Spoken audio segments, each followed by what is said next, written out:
Hi there, welcome to the start of this week's videos, and we're kicking off with a bit of fun. This wasn't a random one, this is just one of the cards I've wanted to do for a little while. And I'll be honest, I was waiting for some of the backup cards to come down in price. So today, Bright Palm Soul Awakener. One red, green and white for a 4/3 Fox Shaman. Has backup 1, so comes into play, you put a +1/+1 counter on another creature and it gains the ability of Bright Palm until the end of turn. So whenever this creature attacks, double the number of +1/+1 counters on target creature. That creature can't be blocked by creatures with power 2 or less this turn. So, yeah, it's fun. I like the backup cards. I thought they were a really good addition when they came in new Neon Dynasty. I was ashamed that they didn't do more of them, but I think Bright Palmer was a really good one. So here we go. Here's what today's deck looks like and is all about. Okay, a little bit more expensive than usual. 103 tickets on MtGO, which is very much usually above my price range for MtGO. 511.67 in real life, but it's purely because of a few cards I've included in the deck that seem to have gone up in price recently, but we'll get there. You can work them out as we go along. So, 34 creatures in the deck.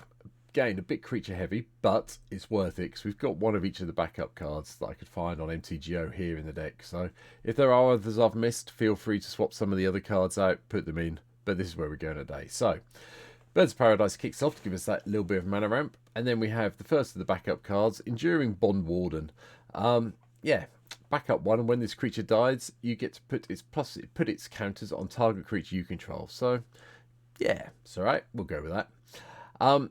Gold Vein Hydra's next, just to give us those +1/+1 counters and treasure tokens when it dies. Backup Agent enters the battlefield. We chuck around small +1/+1 counters. There is a sub theme of +1/+1 counters for obvious reasons, so bear with me. Bristling Bill is one of the cards that's put the price up. I think it's up to about $35 at the moment, so it's not the most cheap one out of Outlaws of Thunder Junction. But, yep, landfall for the +1/+1s, then doubling up makes sense to me. Conclave Mentor comes in next. Again, another great creature we see a lot of in a lot of +1/+1 Masters decks. This one is really nice. When it dies, you gain the life equal to its power. Removal Shield Hoplite is another one, and whenever your creature you control becomes a target of a backup ability, copy that ability. This is kind of key in this deck, and you may choose new targets for the copy. This ability triggers only once a turn, however, so it's worthwhile. Streetwise Negotiator just does the whole creature assigns combat damage equal to its toughness rather than its power. Sylvan Carotid gives us some more ramp. Abzan Falconer means that all our creatures with +1/+1 counters on them get to go flying instead of going through the ground, which does give you a fair bit of evasion with this deck. Hanger Scrounger just lets you do the backup thing. Whenever this creature becomes tapped, discard a card. You can rummage, basically, discard and draw. Serpent Blade Assassin does the whole death touch thing, chucking around for 1 turn. Signal Sentinel just gives vigilance, and it comes in with vigilance permanently, so yeah, we'll go with that. Voldaren Thrillseeker, one of the vampires. Sacrifice this creature. It deals damage equal to its power to any target. And this has got backup too, so this is one of the really good ones. This comes into play. You put 2 +1/+1s on something, attack with it. Then you can sack it off if you need to do that little bit of extra damage to maybe finish a creature off, maybe get an opponent down to lethal range. Abzan Battle Priest does the whole life linking bit with +1/+1 counters. Aragorn makes an appearance because of the renowned trigger it has. I know I did a whole Aragorn deck the other week, which some people liked, some people didn't like, but it helps on here as well, so bear it in mind. Bowler Slinger comes in, and whenever this creature attacks, you get to tap a target artifactal creature, so gets you through. Expensive, 4 mana for a 2/2. Not the greatest stats, but we'll get there. Khazar, the Ruthless Stalker, also comes in. Whenever a creature you control deals combat damage to a player, put a +1/+1 counter on that creature. Helps you out, build your creatures up. Doomscar Warrior.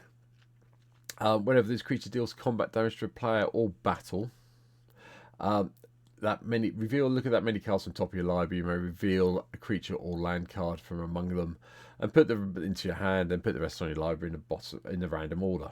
Yeah, okay, gets us through our deck.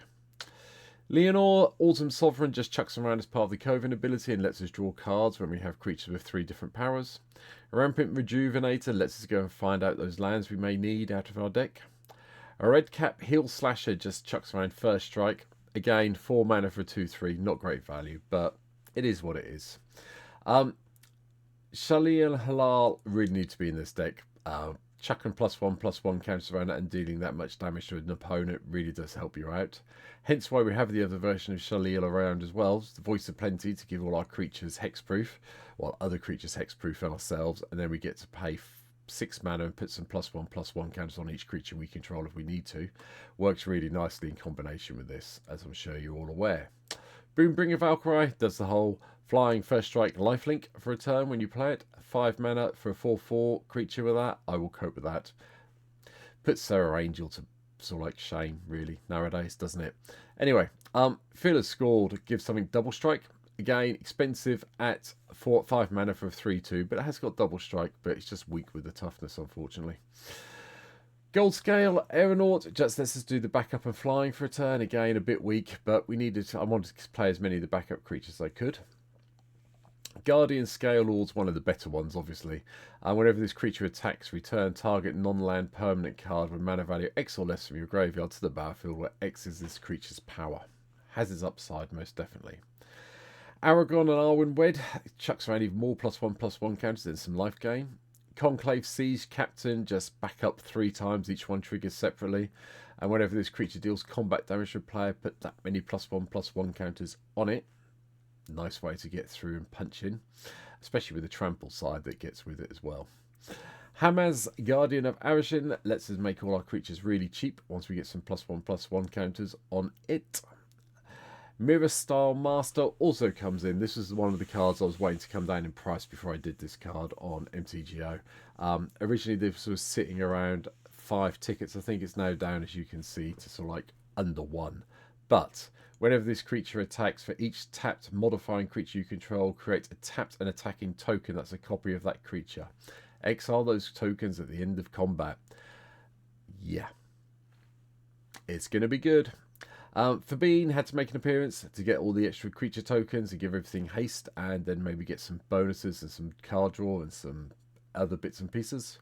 And finally, the Quilled Great Worm, coming in from Foundations. Whenever a creature you control deals combat damage during your turn, put that many +1/+1 counters on it, and then we can cast this from our graveyard by removing 6 counters of any type from other creatures in addition to paying its casting costs. So unless I exile it, this will come back eventually with this deck. Spells, Heroic Intervention to keep everything alive, and then the usual selection of ramp with Nature's Law, 3 visits, Cultivate. Then we've got Just a Giz Will, Kodoma's Reach for more ramp, and a Chroma's Will, because I still like doing my Alpha Strikes. Artifacts, yeah. Mox Tantalite, Soul Talisman, Elixir of Immortality, Soul Ring are the ones you expect to see, alongside Arcane Signet and one of each of the medallions. The ones you may not be expecting to see, which is why the cost of this deck is creeping up. The Otolith to come in, so we can put all our +1/+1 counters on here, then put them on a creature when we need to. The other version of Otolith, the Shatter Spy, to get an extra +1/+1 counter, and then if we really desperately need to draw a card, we can cycle it, but I don't recommend it. Ancient Cornucopia is here just to give us a little bit of life gain on another ramp card, realistically. And then the 2 you would expect in this deck. Panharmonicon to double up on the triggered abilities, because if an artifact or creature entering the battlefield causes a triggered permanent of a permanent you control to trigger, it triggers an additional time. It does work up with backup, I've been told, hence why it's here. And then the Great Henge, more +1/+1 counters, card draw, life, you know the score. Enchantments, the usual selection of things that help out with +1 and +1 counters. So Hardened Scales comes first. Innkeeper's Talent, so we can get everything to have ward level 1. And then hopefully get this up to level 3 so we can double up on the +1/+1 counters. Which is nice with Branching Evolution, which does the same thing for a little bit less mana investment. The Rhythm of the Wild to give our creatures, our non-token creatures, Riot. Yep, so either give them haste or a +1/+1 counter. It's up to you what you want to do. Haste for some, +1/+1s otherwise is usually how it works for me. Sylvan Scavenging also comes in from Foundations, just for that extra +1/+1, or Raccoon if we need it. Tribute to the World Tree makes all our creatures quite big when they come in, so you do get around some of this. With this in play, some of the creatures that have got like 5 mana cost, 2/3 power, gets you round it quite nicely. All will be one, just to deal some damage to each opponent. will, whenever one or more counters on a permanent, whenever you put one or more counters on permanent you control, for those you can't remember, all will be one deals that much damage to target opponent creature or a creature an opponent controls, or planeswalker an opponent controls. Straight to the head. Obviously, we like +1/+1 counters. Cathar's Crusaders in. Civil Unrest also comes in, another one of the cards I was waiting to drop in price for on MtGO. This has come down significantly now, so hence why it's here. And if a creature you control, it basically gives everything right, as our previous card did, whichever one it was, Rhythm of the Wild, there you go. But if a creature you control with a +1/+1 counter on it would deal damage to a permanent or player, it deals double that damage instead. Nice. And finally, Gleam of Battle. Whenever a creature you control attacks, put a +1/+1 counter on it. Little bit of fun at the end here. 6 mana for this enchantment is a little bit high, but gotta have a little bit of fun with some extra +1/+1 counters. Lands wise, yeah. Elegant Parlor is one of the more pricey ones on MtGO at the moment. You can see 11 tickets. But then we have our usual selection of search lands and normal battle bond lands and some searching command craft. All the rest of it is here. We have got Reliquary Tower in, and we have got Temple of the False God, because if Bright Palm gets killed off, kind of hard to replace it easily when you start at 4 mana, then you go to 6, then you go to 8, so it's worth having the ramp in here. One thing I will point out, Yavimaya, Cradle of Growth's here as well to help us out and make sure we've got the green we need, because a lot of our spells, as you can see, are green based, so that gets us around that problem. And that's it. That's my shorter take on Bright Palm Soul Awakener. Like I said, I've been waiting for the prices to come down on some of the cards. Yes, it's a little bit outdated now, I know, we've been around for a while with this. And I've also realised it's March of the Machine it came from, not new Kamigawa. I got it wrong at the start of the video, so I'm sure there's someone commented already before we got here, and I know I got it wrong, so apologies. It is, obviously, that's it. But I like it, it's fun, and I've just realised I've got the wrong screen up. There we go. It's all good fun. We like a bit of Bright Palm, so that's where we are. So that's the video for kicking off this week. If you're on the YouTube channel, I did put a post up last week asking for people to nominate some cards and things they want to see. I have got this one to do. I've got one more that I've wanted to do for a while. That's tomorrow. And then the first one of those decks that people have asked to see is coming up on Wednesday. So keep your eyes open for that. Anything else, find a thing I put up on the channel earlier in the week in the community section, leave me a comment, and I'll carry on doing them until we get a new set to play with, because Innistrad Remastered isn't exciting me at the moment, I'll be honest, but we'll see. But for now, thanks for watching, take care, please hit the subscribe button, come and follow me over on Twitch, and you can see me play the deck out soon. But for now, take care, see you soon, bye bye.